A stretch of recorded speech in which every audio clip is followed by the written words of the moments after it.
জামাই ষষ্ঠী বাঙালির ঐতিহ্যবাহী সাংস্কৃতিক লৌকিক আচার। জ্যৈষ্ঠ মাসের শুক্লপক্ষের ষষ্ঠী তিথিতে এই আচার পালন করা হয়। এই দিনে বিবাহিত মেয়ে ও জামাইকে নিমন্ত্রণ করে আপ্যায়ন করা হয়। এইভাবে জামাইকে খুশি রাখার চেষ্টায় ষষ্ঠী পুজোর লৌকিক প্রথাই বাঙালির জ্যৈষ্ঠ মাসের উৎসব হয়ে উঠেছে। হ্যাঁ, কী নিয়ে আলোচনা করছি বুঝতেই পারছেন নিশ্চয়ই। নমস্কার, আমি সঞ্চয়িতা, বাংলা সম্পদ চ্যানেলে আপনাদের সবাইকে স্বাগত জানাই।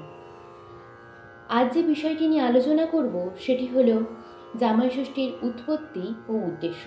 তো চলুন শুরু করা যাক। ভারতীয় উপমহাদেশে প্রচলিত একটি রীতি অনুযায়ী একটি মেয়ে পুত্র সন্তানের মা না হওয়া পর্যন্ত তার মাতা পিতার মেয়ের বাড়িতে আসা নিষেধ ছিল। এই রীতির ফলে যে কোনো মেয়ের মা ও বাবাকে মেয়ের সাথে দেখা করতে জটিলতায় পড়তে হতো। এই জন্য সমাজ কর্তৃক নিয়ম করা হয় যে জ্যৈষ্ঠ মাসের শুক্লা ষষ্ঠীতে মেয়ের স্বামীকে মেয়ের মা বাবা নিমন্ত্রণ করে আপ্যায়ন করা হবে এবং একই দিনে যাতে মেয়ে দ্রুত সময়ে পুত্র সন্তান ধারণ করতে পারে সেই জন্য ষষ্ঠী দেবীর পূজা আয়োজনের সিদ্ধান্ত নেওয়া হয়। এক কিংবদন্তি অনুযায়ী এক পরিবারের এক লোভী বউ খাবার চুরি করে খেয়ে দেবী ষষ্ঠীর বাহন বিড়ালের উপর চুরির দোষ চাপিয়ে দেয়। এই অভিযোগ সম্পর্কে ষষ্ঠী অবগত হওয়ার পর রেগে গিয়ে সেই বউয়ের সন্তানের জীবন কেড়ে নেওয়ায় সেই বউ শোকাহত হয়ে পড়ে। পরবর্তীতে দেবী বৃদ্ধারূপে বউয়ের কাছে গিয়ে তার দোষের কথা স্মরণ করিয়ে দেয়। বউ তার ভুল বুঝতে পেরে ক্ষমা চাওয়ায় দেবী তার সন্তানকে জীবিত করে দেন।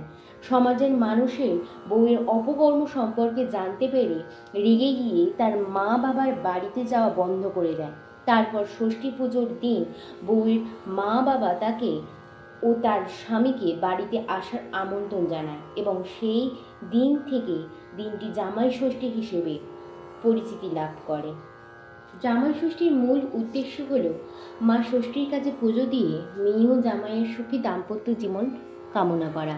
জামাইয়ের কপালে ষষ্ঠী পূজার ফোঁটা দিয়ে হলুদ সুতো বেঁধে মঙ্গল কামনা করা, জামাইকে সযত্নে আদর আপ্যায়ন করা, জামাইকে মালা পরানো, ফোঁটা দেওয়া, পাখায় বাতাস দেওয়া এবং বিশেষ বিশেষ খাবার পরিবেশন করা, জামাইকে সম্মানিত করা। জামাই ষষ্ঠী একটি পরিবারের একত্রিত হওয়ার দিন। এই দিনে সবাই একসাথে খাবার খায়, গল্প করে এবং আনন্দ করে।